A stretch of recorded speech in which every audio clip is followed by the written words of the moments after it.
We welcome to the program Representative Clay Deweese. He represents District 12, serves as the Vice Chair of the House Medicaid Committee. Representative Deweese, good to see you.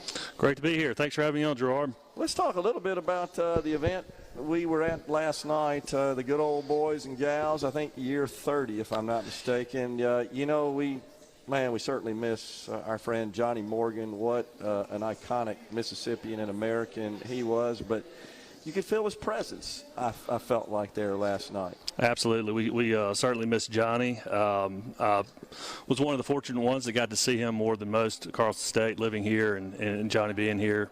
Had business dealings with him throughout the years through the real estate business. A great event. I thought Chip did a great job pulling that off and keeping it going. And I thought there were all the speeches last night. Everybody had very kind things to say about Johnny. I thought the event went very, very well. Hope that it continues on. I agree. Of course, you're talking about his brother, Chip Morgan, serves on the IHL, also a great Mississippian, great American.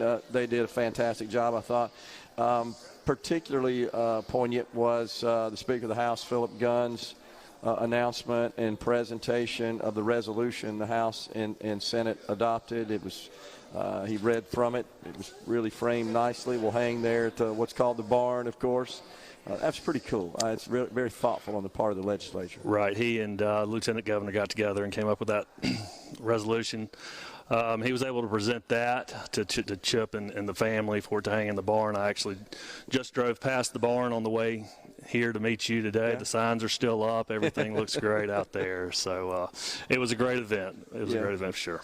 Any thoughts about the election inside 2 weeks here? Of course, the top of the ticket, the governor's race, seems to have kind of sucked all the air out of the room with respect to this general election coming up. Any thoughts at this point? Sure. I've got an election of my own, so that's where my focus has been. I didn't mean to not recognize that as well. Oh, so. Sure. But, I thought the governor did a great job last night with his speech. Has really done, as he talks all the time, the momentum, Mississippi's momentum, and here in Oxford, you can feel it as well, the momentum we have going on here with the massive growth of our community, our county, the university's growth. We've set record enrollment classes each year for the past 2 or 3 years, and they're on track to set another one next year. So we have great momentum going on here as well. Yeah, no doubt about it. So Mr. Presley yesterday at Hobnob said that he would be better at building relationships in the legislature than the governor has been, and that the governor really doesn't have good working relationships. Has that been your experience? The legislature is, as you well know, is a relationship business, and we have been fortunate enough to make good relationships in our short time being down there, and one of those has been with the governor. I have a great relationship with the governor. I got to speak to him a little bit last night. So I haven't experienced that, and I do appreciate the relationship that I have with him. Awesome. All right, so we got a new session coming up. That's first right. of all, we got to go to the polls. We got an election first. Let's talk about your race. How's it going? It's going well. We've been out seeing the people in the district. We're excited about it. We feel like the past 4 years we've been very productive for our community. Secured some funding for some much-needed road work around here, and we hope to do that again. Just continue the momentum, as I said earlier. It's relationship-based, and we've been very fortunate to build those relationships, and we want to continue on. My race, we're running hard, and we've been out knocking on doors, seeing the people of the district, and we hope it's well, but we need people to get out and vote, and we'll find out in just 11 days now, Yeah, I guess. 11 days, inside 2 weeks, absolutely. So you guys are going to be back there at the Dome. I'm optimistic you're going to be reelected and representing your district, District 12. Well, I appreciate your confidence. Yeah. Well, we'll be back down there, and, it'll kick into gear. We're going to have a new Speaker of the House, of course. Right. And things will be a little bit different. Committees will be assigned. We are likely to have a return of Lieutenant Governor Delbert Hosemann. And so we kind of already have some experience there. Of course, Jason White, who's likely to be the Speaker of the House, is no newbie to leadership as well, serving as Speaker Pro Tem. But what's the priorities? What are you guys going to work on this year? Well, again, first, my focus is getting back down there, and as you mentioned, we will have a change of leadership. We'll see how that all plays out. The focus for me is continue on with what we're doing for our community. Go down there and represent the district that sent me down there to represent them, which includes the university, and that'll be my focus is what we can continue doing for Oxford and the university. You believe that should you prevail, which again I'm confident you will, you think you likely to be tapped once again to serve in leadership in the Medicaid Committee? We'll see. I'm willing to help and serve wherever they see a need and they see a good fit for me. I'm happy to do that. If it be Medicaid or whatever it may be, I'm happy to serve wherever is needed. Yeah. So I have kind of committed to the audience that everyone that comes on the show in state government, I'll pose the question to them of PERS. Sure. Which is got a set of challenges that I believe have to be addressed. You know, everybody in the Capitol knows that, realizes that. It's a touchy subject to deal with, especially in an election year, so it didn't get a great deal of attention.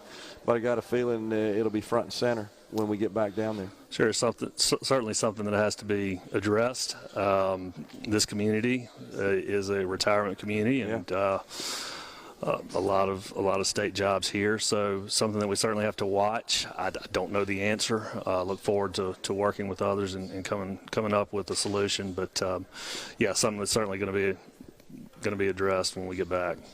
The state still continues to produce revenues that exceed sine die estimates, which is good news. So it looks like we're in pretty good financial condition. I just got sales tax diversions for my county, Madison County. I serve on the Economic Development Board down there, and so I'm privileged to get that information pretty quick after it comes in, and we're way above last year. Yeah, and I actually got a report. I was in City Hall here last week, and we're seeing a great return on our sales tax revenue as well.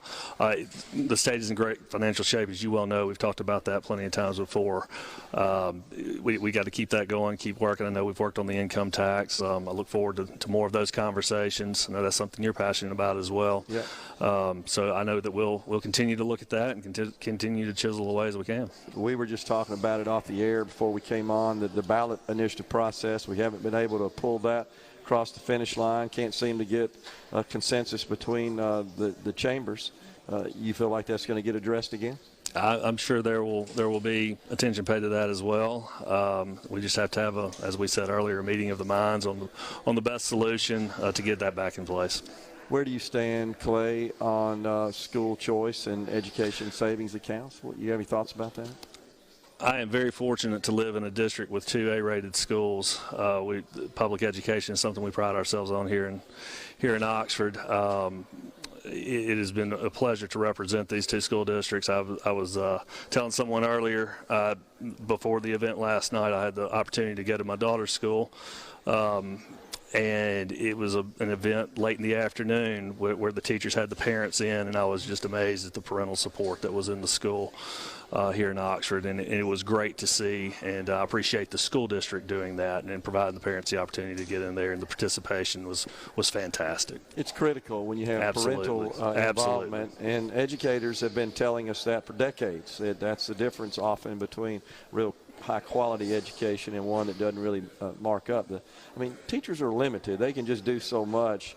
It's got to start at the house. Sure. And when you have a community that is replete with really good traditional families, usually you can find that the schools are performing real well as much. Right. Well, I can't speak for anywhere else, but in this community there's great parental involvement, and it was certainly on display last night. I was very pleased to see the turnout last night. Yeah. You know, something that I've been also very passionate about, Clay, is our certificate of need laws that we're still have those on the books and been pushing to repeal those. I'm a proponent of free market to the extent we can. Before we go, you got any thoughts one way or another about that? Well, again, healthcare is something that we'll continue to look at when we get back. Absolutely. It's going to be a big issue. Absolutely. Always good seeing you, Clay. Appreciate you coming Thanks for having me on. Thank you. Folks, we've been talking to Clay Deweese, member of the Mississippi House of Representatives, represents District 12. He's running for re-election. Get out there and vote for him. We're coming right back in the Element Well studio.